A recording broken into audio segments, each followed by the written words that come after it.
Hello everyone, my name is James and welcome to Homemade TCG, and today we're doing a talk TCG on resources in card games.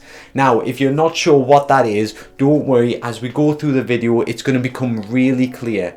Now this information is good for beginners, intermediate and expert TCG makers, so it's a little bit something for everyone, whether you're planning on creating a whole new card game or planning on expanding on your current TCG. So stay tuned, keep watching and we'll get into the video. Great, thank you very much. Now when I talk about resources in a TCG, the most consistent resource that any TCG has is their cards.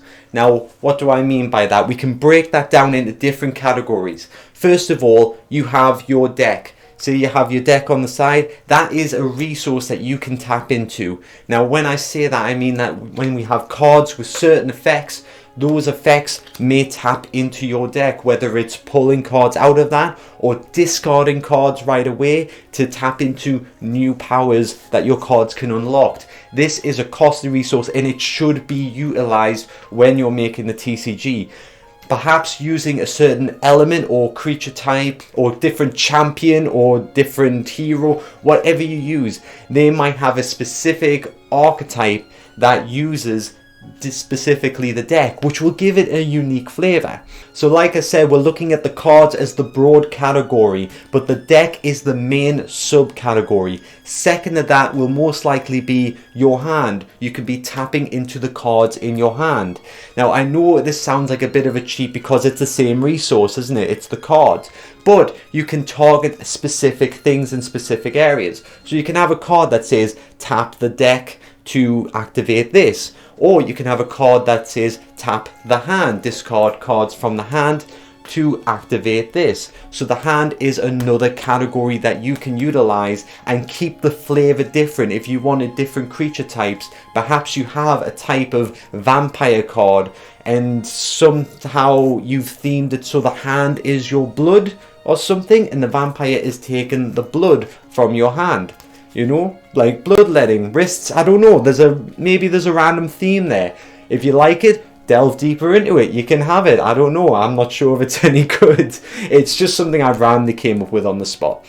Now next up in the card subcategory, we have the discard pile or graveyard, depending on what you want to name it in your TCG. Okay, so we've had the deck, we've had the hand, now we have the graveyard that we can tap. Now I found that tapping into that graveyard / discard resource becomes more powerful as the game progresses, because as the game progresses, as you know, you are discarding cards into that graveyard pile, or cards are being destroyed or removed from play into that discard pile, which means that it'll become more and more powerful as you rack up. You'll have more options in that pile.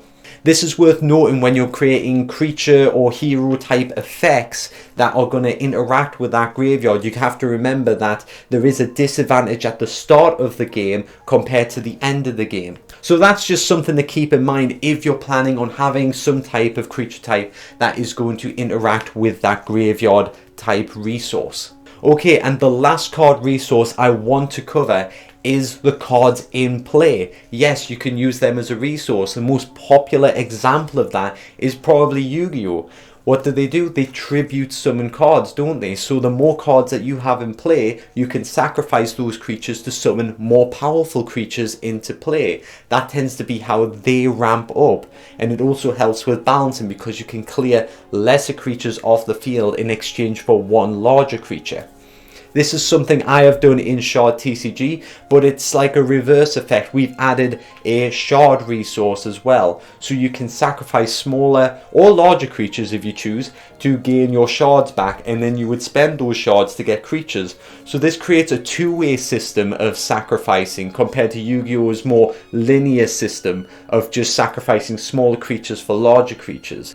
And also expanding on the cards in play, don't forget that other resources that aren't just creatures can be used. Perhaps you have effects that just tap into the amount of creatures that are on the field without actually exchanging for them. You don't have to interact with them. So a good example would be summon this creature gains an extra power for every other creature on the field. Those other creatures aren't affected by that, but it is still a resource that you've tapped into.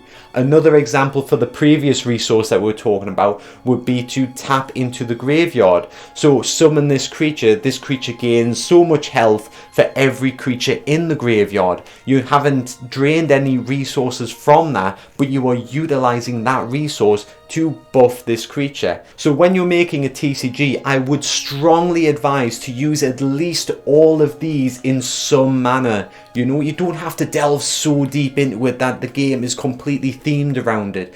But if you're struggling for effect ideas to make cards unique, try to utilize a lot of these resources. It can be a good starting point to ask yourself, okay, what resources do I have my players to spend? Okay, I can use the deck, I can use my hand, I can use the creatures in play, and I can use the graveyard. And perhaps your TCG has more categories to where your cards can be spread out, which means your game has more resources than the average TCG. This can create a good, unique feel, and you should definitely lean more into that. Okay, and next up for TCG resources that I would like to address is tokens. Now, if you've played a lot of TCGs or just board games in general, you'll know that tokens comes in all shapes and sizes, and they can do lots of various things, but usually they're used for keeping count of certain resources in your game. Like most commonly, I would say in like fantasy type games, is using like little blue tokens like these for mana. Just counting mana, so they're lovely. Check them out. If you want any of these, you can find these on Amazon. This isn't an affiliate link or anything like that. I've got it labeled here. They're crystal treasure things. They're really for just home decorative things. You know, you put them in bowls and everything. They come in lots of different colours. You get about 120 for about £10, and they work out a lot cheaper than buying tokens. Like I said before, no affiliate link, anything like that. I just found them, thought they were really good, bought them for myself to use as tokens. I feel like I've saved money, and they look cooler than other tokens that I've found. So definitely give that a little search. It was, what was it again? Crystal Treasures, 120 pack, you know, for about £10. So what do we use tokens for in a TCG? Well, it can be quite often used to keep track of creatures' health or strength levels, which you'll find in a lot of TCGs, which I'll use Chaos Galaxy as an example right there. Not sure if you can see that properly. There we go, wait for the camera there. Chaos Galaxy. I've got my favourite one here, Meltalon, signed by Zach himself. If you can check that out, you know, just thought I'd show that off, you know, a little bit of a nerd for that. Meltalon here has a power level and a health level.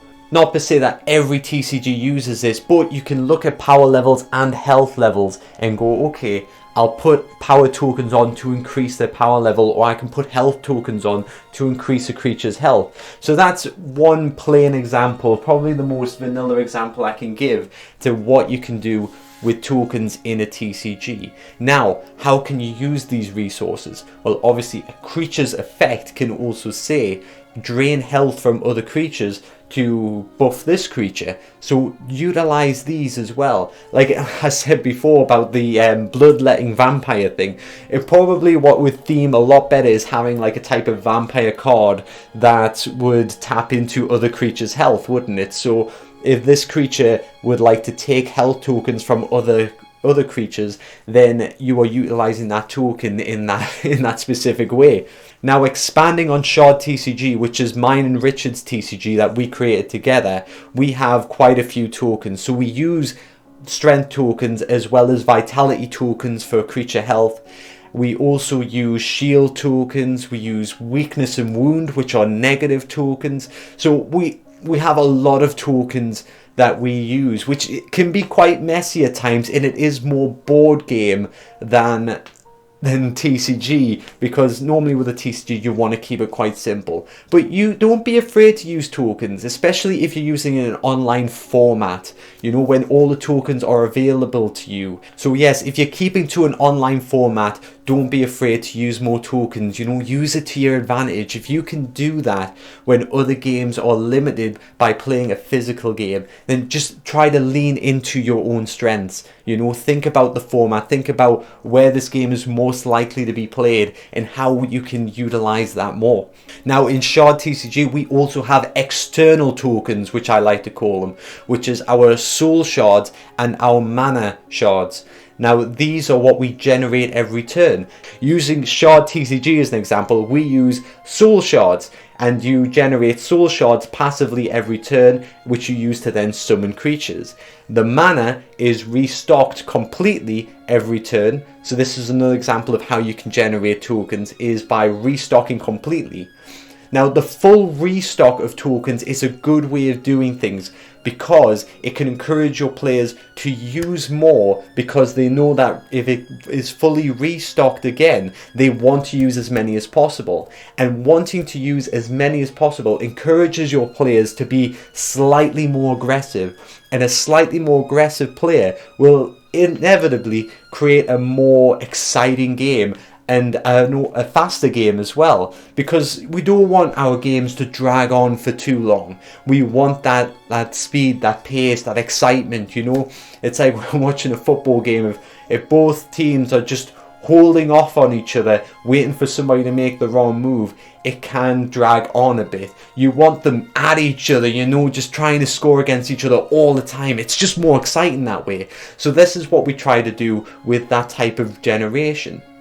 So in terms of generating tokens, you've got those two options: the passively generating one token and the fully restocking your resources, which is quite common in Hearthstone, where you have the mana and it generates an extra mana every turn, but you restock the mana fully every turn as well. So you start off with 1 mana, then you restock to 2, restock to 3, restock to 4. At the end you're restocking 10 mana every turn, and then it really ramps up. It's a great system that they've got there for how they use that resource to ramp up the game and create an exciting and accelerated game where it's just end to end, because you want to use all of that resource to attack your opponent. And that is everything that I can think of covering tokens as a resource in a TCG. Now I want to go on to the next resource, which is life points. Now life points isn't consistent in every single TCG, because there are some TCGs that you would say have a deck out system where they use the deck as life points. It's just doubling up the same resource. But a lot of games like Magic the Gathering, where you have 20 life at the start of your turn, and at the end of the game, obviously the player who loses has 0. So tapping into this as well is another resource. So you can summon a creature or machine or hero, or, you know, I'm not trying to just specify to one type of TCG.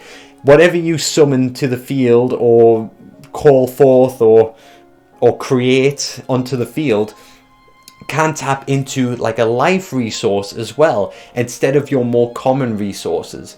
Perhaps you make an entire game which is only based around tapping into your life resources. So the more that you bring to the field, the more you're weakening yourself, which then means you really have to go at your opponent just to catch up to where you've depleted yourself. So then it becomes a very interesting game. So there's perhaps another playstyle that you can utilize using life points as a resource.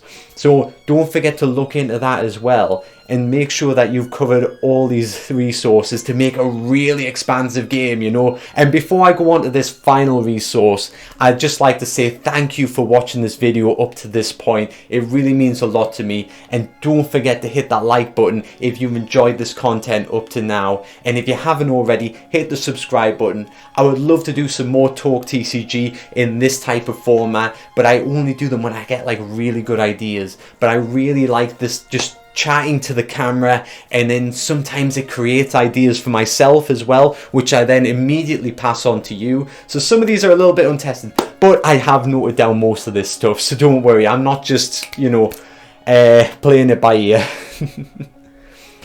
Okay, so the last resource I would say that is not exactly a resource, but try to understand where I'm coming at with this. It's luck. You don't have to do this in your TCG, but you could look into having luck as a TCG, whether it's coin flipping or rolling dice. You can use that as a random resource generator. You know, roll a die, you hit a 6 out of 6, and then you've got that resource to tap into in some way. It's kind of like the tokens, but it's different, if you know what I mean. You know, if you're playing token play, it's very calculated and coordinated, where luck based, it can create a lot of angry, bitter players using a luck based game.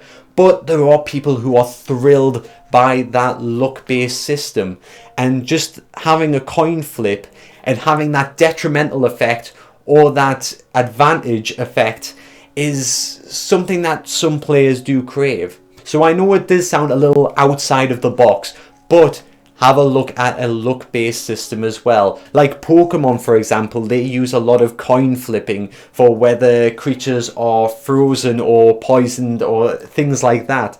And it can be used as a resource as well. So whether the effects are triggered or not can just be down to pure luck.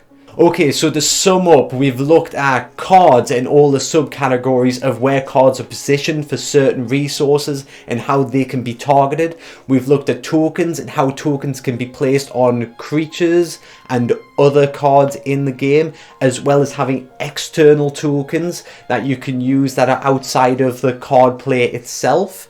And then we've looked more externally into life points, and then we've went more externally into something that isn't exactly a resource, which is luck. It is very hard to determine. So I'd say those are 4 very different categories that perhaps you haven't thought about when making your own TCG, but try to look at all of these, and when you're planning out your TCG, categorize them, make sure you've covered a lot of these bases. You don't have to cover all of them, but you may find that just seeing this video, you may have found some gaps in your game that you can exploit and make your game better. So I really hope I've helped you today.